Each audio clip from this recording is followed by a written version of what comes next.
तपाईँले मात्र उहाँलाई निको पार्न सक्नुहुन्छ र जुन औषधिहरू उहाँले युज गर्नुहुन्छ, जुन नर्स प्रभु उहाँको निम्ति खटाइएको छ ड्रेसिङ गर्नको लागि, हे परमप्रभु उसको हृदयमा तपाईँ परमेश्वरको हात भएको होस्, उसले एकदम दयापूर्वक एकदम प्रेमपूर्वक काम गर्न सकेको होस्। प्रभु आफ्नो छोरीलाई तपाईँले निको पार्नुहोस्।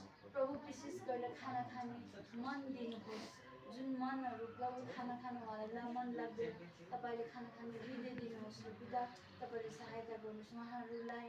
प्रभु उहाँहरू यति लामो समय हस्पिटल बसेर डिस्चार्ज भएर आउनुभएको छ। हे पिता तपाईँ यति अनुग्रह परमेश्वर हुनुहुन्छ कि हाम्रो पाप जतिसुकै भए पनि तपाईँले हामीलाई अँगाल्नुहुन्छ र तपाईँको प्रेम यति दयाको छ कि प्रभु हामी तपाईँको प्रेमभित्र हरेक आगोले जलिएका डरलाग्दो घाउभन्दा पनि गहिरो घाउलाई निको पार्न सक्छु केवल तपाईँमा मात्र छ।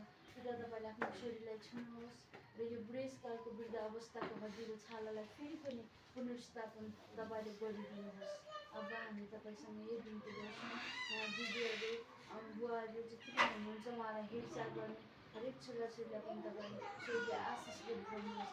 हामी तपाईँमा भर पर्ने व्यक्तिहरू हौँ प्रभु, हामी तपाईँमा आश लगाउने व्यक्तिहरू हौँ।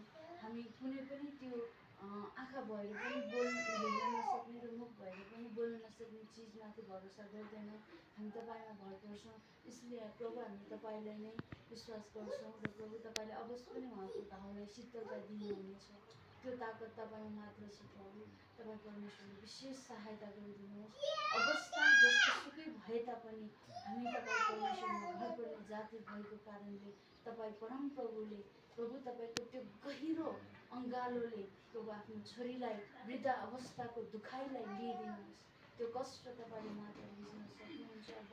तपाईँलाई धन्यवाद भन्छौँ दिदीको साथमा र हाम्रो साथमा पनि, हाम्रो यात्रामा पनि तपाईँले आशिष दिनुहोस्। धन्यवाद, तपाईँले मौका दिनुभएको